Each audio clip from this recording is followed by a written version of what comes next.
ای با من و پنهان چو دل از دل سلامت می کنم. تو کعبه‌ای هر جا روم قصد مقامت می کنم. هر جا که هستی حاضری، از دور در مناظری، شب خانه روشن می شود چون یاد نامت می کنم. گه همچو باز آشنا بر دست تو پر می زنم، گه چون کبوتر پر زنم آهنگ بامت می کنم. گر غایبی هر دم چرا سیب بر دل می زنم، ور حاضری پس من چرا در سینه دامت می کنم.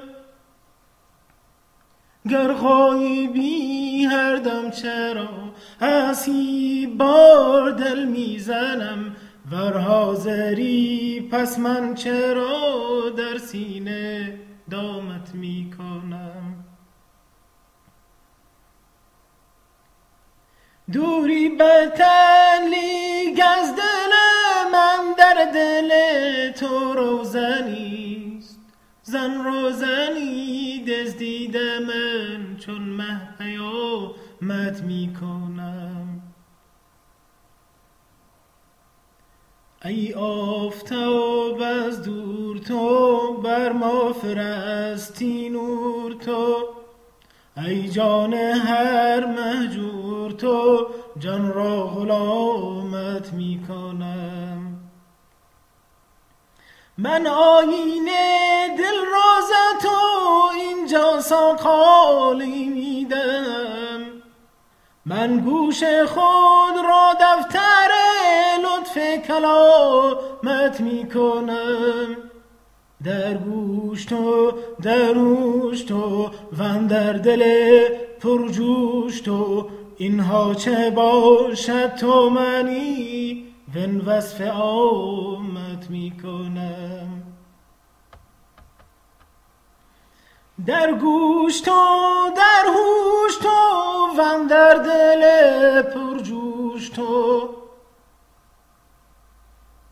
اینها چه باشد تو منی ون وصف عامت می کنم. ای دل در ماجرا می گفت آن دلبر تو را، هر چند از تو کم شود از خود تمامت می کنم. ای چاره در من چاره گر، حیران شو و نظاره گر، بنگر کز این جمله سوار این دم کدامت می کنم.